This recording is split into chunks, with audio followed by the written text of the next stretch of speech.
আসসালামু আলাইকুম। আপনারা জানেন যে আগামী নির্বাচনে সেনাবাহিনী দায়িত্ব থাকবে। আগামী জাতীয় সংসদ নির্বাচনে সেনাবাহিনী দায়িত্ব থাকবেন এবং এই সেনাবাহিনী সরকারের অধীনে থাকবেন না, সেটা হচ্ছে নির্বাচন কমিশনের অধীনে থাকবে। এখন প্রশ্ন হচ্ছে যে আগামী নির্বাচনটা কেমন হবে। আপনারা জানেন ইতিমধ্যেই যে আগামী নির্বাচন নিয়ে বিভিন্ন তোলপাট আর বিভিন্ন সমস্যার সৃষ্টি হচ্ছে। কেউ বলছে পেয়ার পদ্ধতি নির্বাচন চাচ্ছে, কেউ বলছে এখনো নির্বাচন উপযুক্ত হয় নাই, নির্বাচন আরো দেরি হবে। আবার কেউ বলছে সংস্কার এবং তারপরে বিচার এবং তারপর নির্বাচন হবে। এবং অধিকাংশ দল, মানে বাংলাদেশে যতগুলো দল আছে, এক এক দলের এক এক মন্তব্য অলরেডি আমরা দেখতে শুরু করেছি। এর মধ্যে কিন্তু প্রধান উপদেষ্টা ঘোষণা দিয়েছেন যে আগামীতে ফেব্রুয়ারি মাসে নির্বাচন হবে। এই নির্বাচনের পদ্ধতি নিয়ে, এই নির্বাচনের রুটম্যাপ নিয়ে নির্বাচন কমিশনার তিনি কিন্তু নির্বাচনের যে কার্যক্রম শুরু করে দিয়েছেন, যে আগামীতে কেমন নির্বাচন হবে এবং কি পদ্ধতিতে নির্বাচন হবে এবং নির্বাচনে কে কে দায়িত্ব থাকবে তিনি অলরেডি শুরু করেছেন, আবার রুটম্যাপও দিয়েছেন। এবং বাংলাদেশে যে আরেকজন লোক আছেন যিনি স্বরাষ্ট্র উপদেষ্টা, তিনি তার যে দায়িত্ব বিভিন্ন বাহিনীকে এই নির্বাচনের কিভাবে কাজ করবে তিনিও কিন্তু ঘোষণা দিয়েছেন। এবং আমরা দেখতে পাচ্ছি বাংলাদেশের যতগুলো উপদেষ্টা আছে এবং বাংলাদেশের যা কিছু উপদেষ্টা এবং বাংলাদেশের যে নির্বাচন কমিশনার এবং রাজনৈতিক দলেরা এখন বেশিরভাগই চাচ্ছে যে আগামীতে একটা সুষ্ঠু এবং সুন্দর নির্বাচন হবে কিনা, সে নিয়ে সবারও একটা মতপার্থক্য রয়েছে। এমন বিএনপির মহাসচিব মির্জা ফখরুল ইসলাম বলেছেন যে আগামীতে একটা অবাধ ও সুষ্ঠু নির্বাচন করবেন প্রধান উপদেষ্টা, এরকম আশা আছে।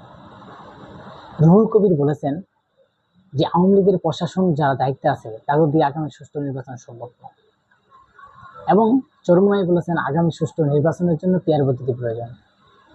এবং জামাতও বলেছেন সংস্কার এবং বিচার, তারপরে আগামী নির্বাচনে নতুন সংবিধান অনুযায়ী আগামী নির্বাচনে পেয়ার পদ্ধতিতে নির্বাচন হবে। এবং এনসিপি বলেছেন যে আগামী নির্বাচনে পেয়ার পদ্ধতি নির্বাচন হবে এবং নতুন সংবিধান, যে ৭১-এর সংবিধান, ৭১ সালে যে সংবিধান ছিল সেই সংবিধান আমরা মানি না, এখন নতুন করে সংবিধান অনুযায়ী সেই সংবিধান আমাদের দেশ চালাতে হবে, না হলে আবার ফ্যাসিস্ট জন্ম হতে পারে বাংলাদেশের বুকে। এইসব প্রশ্ন নিয়ে আজ নির্বাচন কমিশনার এবং বিভিন্ন মাধ্যমে আমরা জানতে পারছি যে আগামী নির্বাচনে সেনাবাহিনী দায়িত্বে থাকবেন, প্রতিটা কেন্দ্রে সেনাবাহিনী থাকবেন। আপনারা তো জানেন যে সেনাবাহিনীর মার কারে বলে, সেনাবাহিনী যাকে ধরে সে কিন্তু ১ মাস অসুস্থ হয়ে থাকে। আপনারা জানেন সেনাবাহিনীর একটি মার যেই খাইছে, আমার মনে হয় না সে সহজে উঠে চলাচল করতে পারবে। আর সেই সেনাবাহিনী এই বাংলাদেশের নির্বাচনের দায়িত্ব দেওয়া হচ্ছে।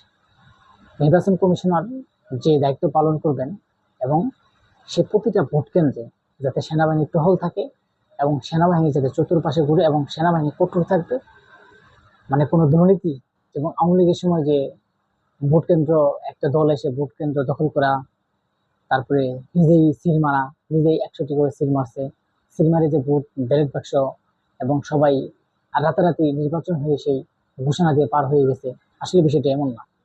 কিন্তু এবার নির্বাচন কমিশন বলছেন বিষয়টা এমন হবে না, বিষয়টা হবে যে যেই কেন্দ্রে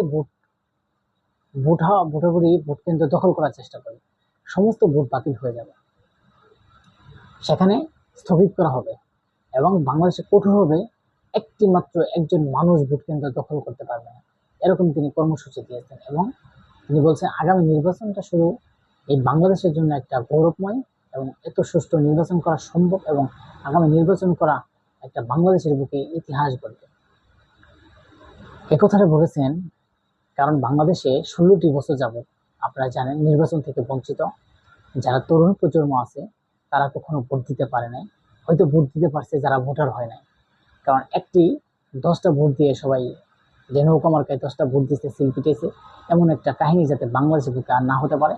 আর সবাই বলছে বাংলাদেশ যেন একটা গণতান্ত্রিক দেশ, সেই দেশে যেন নিজের ভোট দিয়ে, মানে আমার ভোট আমি দিয়ে আমি একটা প্রতিনিধি এবং নির্বাচন এবং নির্বাচিত সরকার তৈরি করতে পারি, যাতে আমার ভোটের মূল্য থাকে এবং আমার ভোটের অধিকার থাকে।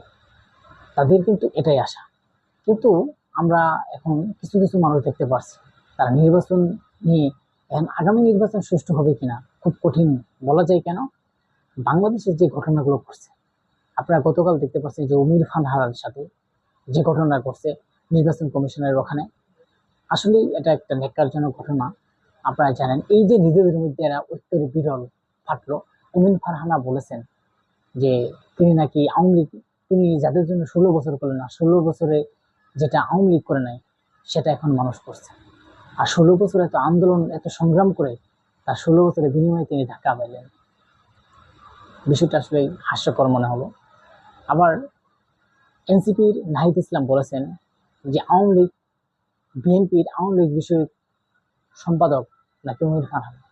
আসলে যাই যেটাই বলুক, কিন্তু আগামী নির্বাচনে সেনাবাহিনী সতর্ক আছে এবং সেনাবাহিনীর প্রধান কিছুদিন আগে বলেছেন, আপনারা জানেন, যে আগামী নির্বাচন যাতে সুষ্ঠু এবং সুন্দর এবং বাংলাদেশের ইতিহাসে একটা ভালো নির্বাচন করার জন্য বাংলাদেশ সেনাবাহিনী যথেষ্ট সজাগ আছেন এবং তারা নিষ্ঠার সাথে সত্যতার সাথে কাজ করে যাবেন। বাংলাদেশ সেনাবাহিনী আগেও যেভাবে সত্যের পথে ছিল এবং এখনো বাংলাদেশ সেনাবাহিনী সত্যের পথে আছে এবং সত্যের পথে আগামীতেও থাকবে। এবং আগামী নির্বাচন নিয়ে সেনাবাহিনীর যতটুকু দায়িত্ব এবং যা যা সম্ভব সমস্ত সেনাবাহিনীর দায়িত্ব পালন করবে সেনাবাহিনী প্রধান ঘোষণা দিয়েছে। তো আমরা আশা করি যে বাংলাদেশের মানুষের কিন্তু একটা আশা, আমার মনের মতে আমি বলি যে বাংলাদেশে সেনাবাহিনী হোক যেটা হোক, বাংলাদেশের মানুষের আশা যে আগামী নির্বাচনটা একটা সুষ্ঠু সুন্দর নির্বাচন হবে। এবং ডক্টর ইউনূস এবং বিভিন্ন কিছু বলেছেন, বিভিন্ন নেতারা বলেছেন যে আগামী নীতি, এবং যারা উপদেষ্টা আছেন তারা বলেছেন যে আগামী নির্বাচনটা এমনই হবে যেটা ঈদের মতো একটা আমেজ থাকবে, ঈদের মতো একটা ছুটি ঘোষণা করা হবে এবং সেই জায়গায় একটা মজা এবং আনন্দ করে সবাই যেন সবাইকে ভোট দিতে পারে এবং সবাই যেন তার প্রার্থী অনুযায়ী সে ভোট দিতে পারে এবং গ্রহণযোগ্যতা পারে। তার কিন্তু এটা আশা, কোনো মারামারি, কোনো হানাহানি বা কাটাকাটি যেন না হয় সেই জন্য সতর্কতা এবং যা যা প্রয়োজন করছে। যেমন বাংলাদেশের স্বরাষ্ট্র উপদেষ্টা তিনি বলেছেন 40,000 বডি ক্যামেরা, মানে পুলিশদের মানুষ যাতে ঝামেলা করতে না পারে। আর পুলিশদের ওখানে বডি ক্যামেরা থাকা মানে ওখানে সিসি ক্যামেরা থাকবে, যে নির্বাচনে কেউ বাধা দিচ্ছে বা ভোট সিল মারিয়েছে পুলিশে যদি ব্যর্থ হয় তাহলে ওই সিসি ক্যামেরা ফুটেজ থেকে তারা স্বতন্ত্র করবে এবং তদন্ত করবে এবং লগে লগে ভোট কেন্দ্র বাতিল করা হবে।